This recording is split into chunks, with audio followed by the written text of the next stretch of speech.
Punch Club, an indie RPG boxing game concocted by the enduring creators at Lazy Bear Games and published by TinyBuild, initiates the player's will to fight by showing the main character's father get shot before your very eyes.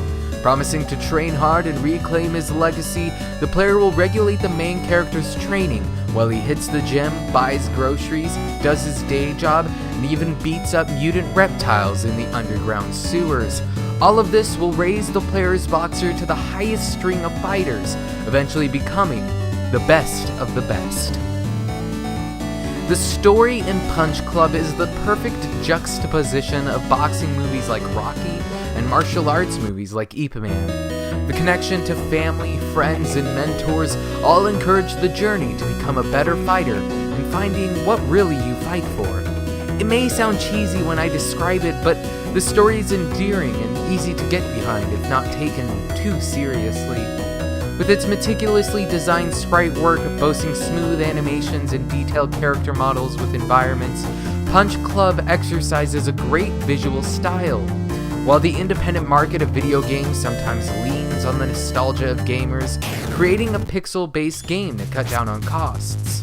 However, Punch Club isn't this lazy, and uses its art style to retain its story and style.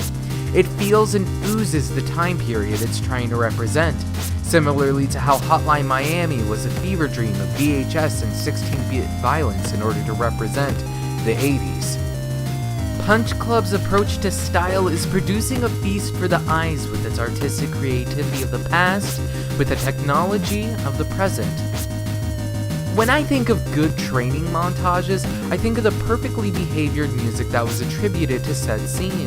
And when Punch Club is almost half of the time a training montage, you expect it to have some awesome and memorable music. The music in Punch Club is similar to Punch-Out's music, very energetic and offering significant adrenaline. And similarly to its art style, the design of the soundtrack is merely giving tribute to the great anthems of the past while being something fresh and new with the technology of the present. However, from a gameplay perspective, the interactivity could be described as almost entirely pointing and clicking. You choose tasks and micromanage activities on how the main character uses his time. Punch Club is a maintenance game, a game about choices. You won't ever directly throw a punch with the controller. Instead, you try to maximize the clock by choosing what your boxer should do. Should he get a bite to eat? Which job will be worth his time? Which stats should he invest in? And which collection of fight moves should he use on his opponent? These are all going to be a few of the many questions you'll ask yourself while playing Punch Club.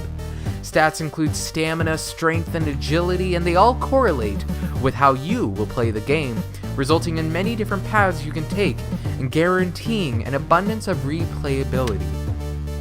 Punch Club gets an 8 out of 10. With this much ceaselessness of entertainment and quality, Punch Club is the perfect game if you've always enjoyed fighting movies. With multiple endings, it strives to be in your library for the mere $10 it asks of you. Minus a divisive publicity stunt relating to Twitch viewers having to beat the game in order to release it early, mind you, it only took 2 days for them to beat. Punch Club is a great management sim, but it may not be for everyone. If you enjoy constant action, this isn't going to be the game for you. But if you enjoy solid governing, executing strategic skill tree sets, and seeing the fruit of your labors as the bodies go limp for the count, Punch Club doesn't only win the round for you, it KOs you with a single punch. What's up, ladies and gentlemen? My name is Dan Thompson, or more popularly known as Shadowforks if you follow me on Twitter or YouTube or PlayStation. Head on over to KeenGamer.com for more news, reviews, giveaways, and so much more. And again, thank you for watching the review, and please subscribe to whatever YouTube channel you're watching this on.